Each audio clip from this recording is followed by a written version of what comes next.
प्रिय बंधु, भय कर्म जो हमें ये बतला रहा है कि अगर बैठना भी है ना तो कैसे बैठना है। आपको लग रहा कि हम प्रवचन सुन रहे हैं, हम चाहे जैसे बैठ जाएं, बिल्कुल नहीं। आपको लग रहा है कि हम मुनिराज को आहार दे रहे हैं, कैसे भी दे लें। कर्म कह रहा बिल्कुल नहीं। तुम मन से धर्म तो कर सकते हो, लेकिन उस क्रिया को तुम्हें बिल्कुल आगम के अनुसार करनी पड़ेगी। अब बैठने का मतलब ये नहीं कि आप लेट जाओ, कि कैसे भी बैठ जाओ, बिल्कुल नहीं। ये हमारा एक आचरण होता है, हमारा ये आचरण होता है। जब हम उपदेश सुनते हैं तो बिल्कुल श्रोताओं की तरह बिल्कुल शांत मुद्रा में बैठते हैं कि हमारा मन वचन काया तीनों उस उपदेश पर होना चाहिए जिसको हम ग्रहण कर रहे हैं। कर्म हर समय बैठा हुआ है और हर जगह बैठा है। आपको लग रहा कि हम तो बंद कमरे बैठे हैं, कमरा बंद कर लिए, लाइट भी बंद कर ली, कोई नहीं देख रहा हमारे को, कोई नहीं देख रहा हमारे को। लेकिन कर्म कह रहा है कि किसी की आंख तो नहीं देख रही है, लेकिन तुम्हारी आंख और तुम्हारी आत्मा की आंख यानी कि तुम्हारा कर्म उसको हर समय देख रहा है। और वह कर्म के आगे जब हम देखते हैं तो वह मोहिनी कर्म सबसे प्रबल कर्म कौन सा? मोहिनी कर्म। सबसे ज्यादा दुख देने वाला अगर कोई है तो वह मोहिनी कर्म। असाता को तो उदय है, असाता का तो उदय है, लेकिन उस चीज में जब तक मोहिनी कर्म का उदय नहीं होगा वह आपको सुख दुख का अनुभव नहीं कराएगा। आप देखना, आप तो रास्ते से जा रहे थे, पैर में कांटा चुभ गया, आपको दर्द नहीं होगा। असाता कर्म का उदय तो आ गया कि उसने वह आपके पैर में चुभ गया। आप जा रहे थे, कभी कभी ऐसा होता कि चोट लग जाती, खून भी निकल रहा लेकिन दर्द नहीं हो रहा। क्यों? क्योंकि असाता तो उदय में आई है, लेकिन अभी तक मोह कर्म उस रूप उदय में नहीं आया कि वह आपको दुख का अनुभव करा दे। यानी कहने का मतलब ये है कि आठों कर्मों में सबसे बड़ा यानी कि कर्मों का राजा, कर्माधिपति, राजाधिपति यानी राजाओं का भी राजा, और कर्माधिपति यानी कि कर्मों का भी राजा मोह कर्म।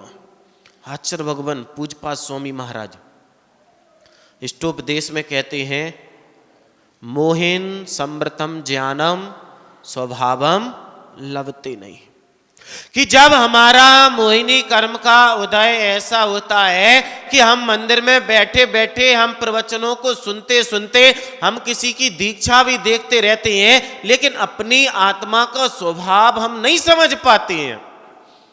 सबको पता कोई हमारा नहीं है। बाबूलाल जी, पता कि नहीं पता कि दोनों नाती पोते हमारे नहीं है? किसको नहीं पता? लेकिन अगर जा रहे थे वो गाड़ी से गिर पड़े, गाड़ी से गिर पड़े, दादा भी गिरा, पोता भी गिरा, किसको देखोगे पहले? किसको देखोगे? पोते को, अपने आप को नहीं देखोगे। क्यों?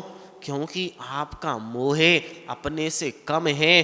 वह मोह कर्म तुम्हारे को जिससे मोहित करा हुआ है उसको ज्यादा देखते। इस मोह के नशे में आदमी हर किसी को भूल जाता।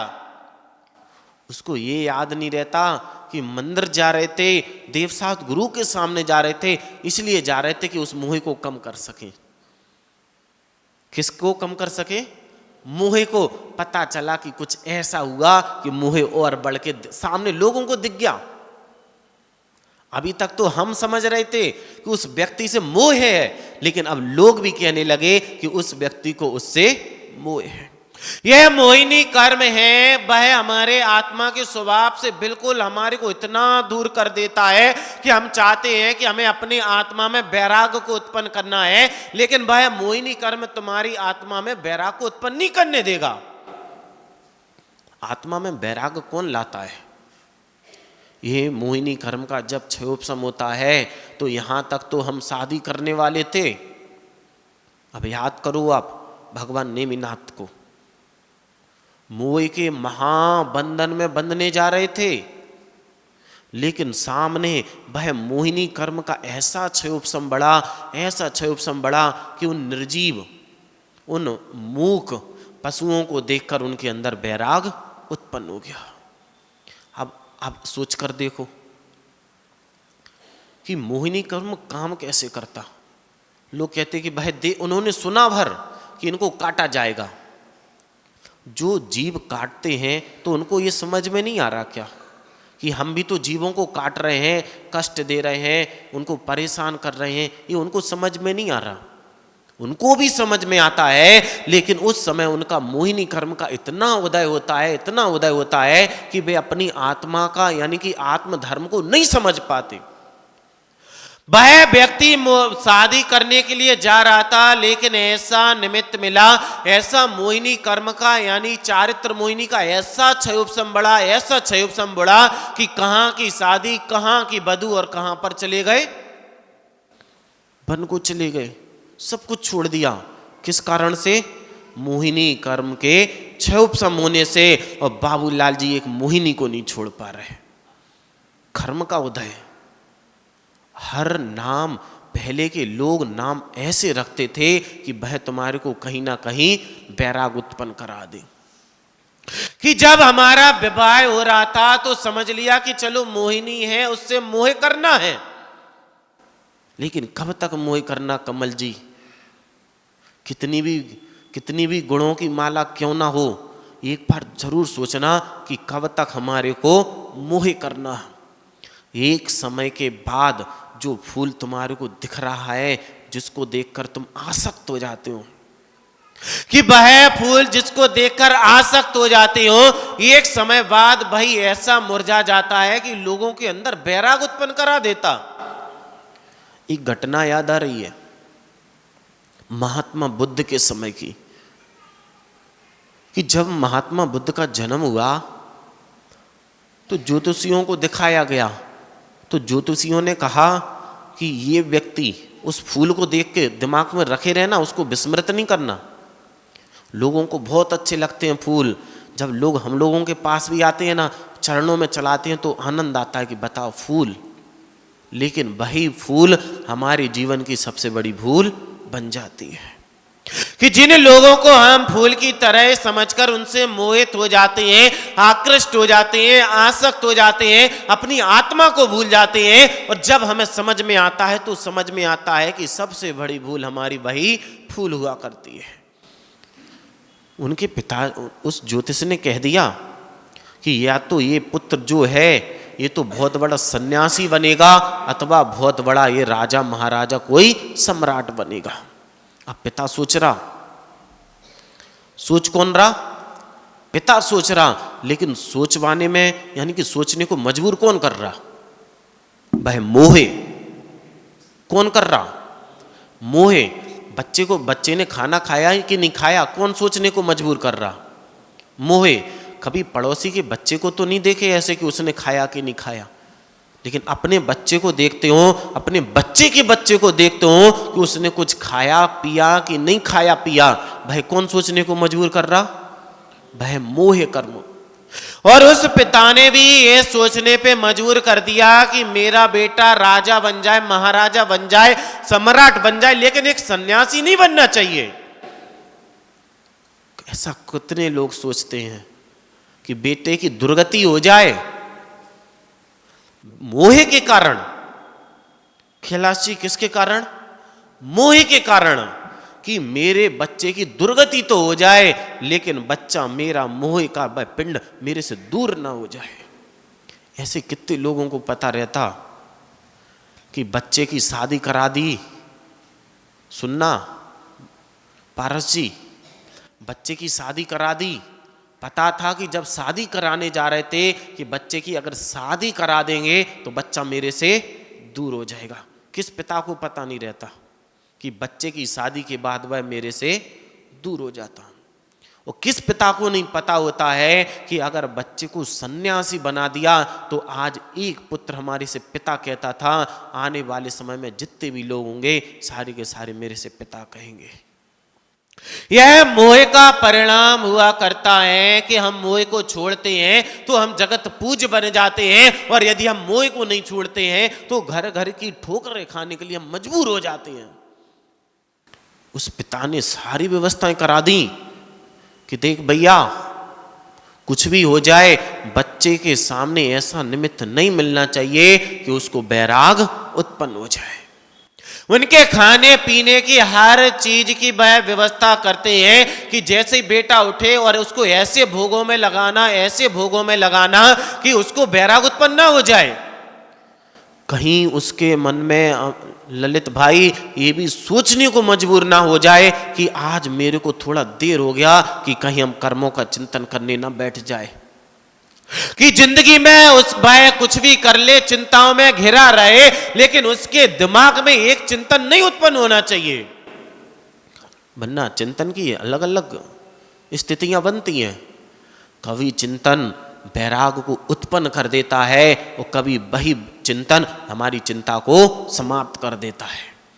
जिंदगी में कितनी भी चिंता क्यों ना आए, जिंदगी में कितनी भी बड़ी बड़ी चिंताएं हमारे सामने क्यों ना आए, कष्ट आए, पीड़ा आए, लेकिन यदि आपके अंदर चिंतन करने की शक्ति है तो वह चिंता भी कब दूर हो जाती है हम सोच नहीं सकते।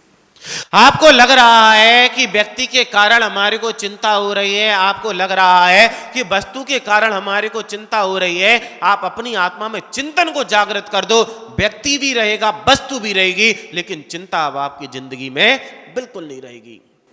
चिंता चिंतन समायुक्ता, चिंता चिता समायुक्ता, बिंदु मात्र विशेषता। कि ये जो चिंता है बिल्कुल चिता की तरह है, एक बिंदु मात्र का अंतर। चिता के ऊपर आपने जैसे ही बिंदी रख दी तो क्या बन गया? चिंता।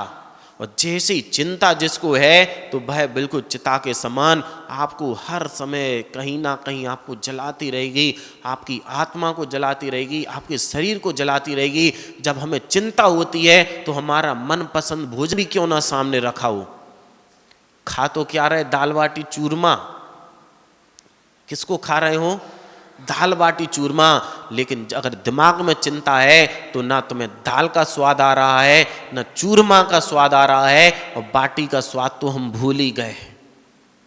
भाई चिंता कि बच्चे के अंदर एक बार भी चिंता ना आ जाए, एक बार भी चिंतन जागृत ना हो जाए। अगर चिंतन जागृत हो गया तो वैराग्य की ओर लेकर जाएगा। हम चिंतन क्यों नहीं करते? हमने आज तक चिंतन क्यों नहीं किया? हमने अपनी आत्मा का चिंतन क्यों नहीं किया? सुनते सुनते सालों साल गुजर गए, सुनते सुनते कितने बसंत गुजार दिए, लेकिन अपनी आत्मा में एक बार भी चिंतन का बसंत नहीं ले आ पाए कि एक बार चिंतन जागृत हो गया तो वह आपको सिद्ध सलाह पर जाके खत्म होगा। आप इतिहास उठाकर देख लो, यदि हमने एक बार अपनी आत्मा का चिंतन प्रारंभ कर दिया, चिंताओं को तो छोड़ो, चिताओं को तो छोड़ो, ये संसार भी हमारा शेष नहीं बचता है जब हम चिंतन की धारा में बहना प्रारंभ कर देते हैं। जब एक बार चिंतन यदि प्रारंभ हो गया, हर चीज बहुत शौक, जब हमारे सामने व्यवस्थाएं जुड़ती चली जाती तो शौक हमारे अपने आप लाखों गुणित होते चले जाते। और वह बुद्ध भी बिल्कुल ऐसा भोगों के प्रति आसक्त, इतना कि हर सुबह कुछ ना कुछ चाहिए है, कहीं ना कहीं कोई भी कष्ट पीड़ा नहीं। वह फूल अपनी चिंतन से हटाना नहीं, बिल्कुल ध्यान में रखना कि फूलों को देखकर हम कैसे कैसे कब कब मोहित होते हैं, और वही फूल हमारी जिंदगी की सबसे बड़ी भूल साबित होता है। वह सोचते थे कि ये कितने सारे फूल खिले हैं, और पिता सोचता था कि जैसे ये सो जाएं, जैसे ये उठते हैं उसके पहले फूल चेंज हो जाने चाहिए। कहीं उन मुरझाए हुए फूलों को देखकर ये चिंतन ना कर लें कि जैसे आज ये फूल मुरझा गए हैं कल हम भी मुरझा जाएंगे। कभी देखे हो, कभी इस फूल का चिंतन किए? आचार्यों ने कहा है, आचार्य कुंद कुंद स्वामी महाराज कहते हैं कि तुम्हारे सामने जो भी वस्तु मिल जाए, अगर तुम में चिंतन करने की शक्ति है तुम उसी को अपना चिंतन का विषय बना सकते हो। उन्होंने यहां तक ये तक कह दिया है कि तुम्हारे सामने मल पड़ा हुआ है, अगर तुम में शक्ति है चिंतन करने की, अब तुम मल का चिंतन करो कि ये पहले क्या था और आज ये क्या हो गया। कभी वह मल रसगुल्ला था, दाल थी, पार्टी थी, और ऐसा कर्म बदला कि आज मल में वह परिवर्तित हो गया। जिसको लोग लड़ लड़ के खा रहे थे, आज उसको लोग देखना पसंद नहीं कर रहे हैं। चिंतन को देखो आप, आज जो लोग हमें पसंद कर रहे हैं, वो कर्म का उदय आता है तो लोग हमारे को देखना भी पसंद नहीं करते। कि कभी बच्चे हमारे प्रति लड़ा करते थे कि माँ हमारी है, पिता हमारा है, और आज भाई बच्चे लड़ लड़ कर ये कहते हैं कि माँ को तुम रख लो, पिता को तुम रख लो। जो माता पिता कभी हमारे लिए सबसे बड़ी एनर्जी हुआ करते थे, और जैसे ही कर्म बदलता है तो भाई हमारे लिए सबसे बड़ी एनर्जी देने लगते। आजकल देखो तो बच्चों को बोले सब कुछ पसंद कर लेंगे, लेकिन मम्मी पापा नहीं चाहिए। सब कुछ पसंद कर लेंगे। आप ये समझ कर देखो चिंतन की गहराई को कहां से कहां तक आप ले जा सकते हो, लेकिन आपके अंदर वो है वैराग्य रूपी चिंतन जागृत होना चाहिए। आज यदि वह जागृत नहीं हो रहा है, कोई बात नहीं, जीते जी अगर वह चिंतन जागृत नहीं हो पाए कोई बात नहीं, लेकिन मरने के एक समय पहले भी अगर चिंतन जागृत हो गया तो आपको स्वर्ग अवस्था में लेकर वह चिंतन आपको पूरा कर देगा। वरना ये तो बिल्कुल निश्चित है, जिसने भी चिंतन अपनी आत्मा का प्रारंभ नहीं किया, उसकी आंख बंद होने के बाद खुलेगी। आंख उसकी बंद होने के बाद खुलेगी, लेकिन कहीं ऐसा ना हो कि नारक की पर्याय में वह आंख जाकर खुले, किसी त्रियंच की पर्याय में जाकर वह आंख खुले। कि उनके सामने जैसे ही वह सोने उठने का समय होता था, फूलों को भी चेंज कर देते थे कि कहीं कोई बैराग का निमित्त ना मिल जाए। कहीं जाना है तो बिल्कुल ये रखते थे कि इसको कोई बूढ़ा व्यक्ति ना मिल जाए। जब आसमान में होते थे यानी कि छत पे बैठते थे तो हर समय एक ध्यान रखते थे कि इसको तारा हुआ टूटता हुआ तारा ना दिख जाए, कोई ऐसा व्यक्ति उनके सामने ना पहुंच जाए जो रोते गाते पहुंच जाए कि मेरे को दुख है, मेरे को कष्ट है। वह हमेशा यही बात का ध्यान रखते थे कि कुछ भी हो जाए लेकिन इन्हें बैराग का निमित्त नहीं मिलना चाहिए।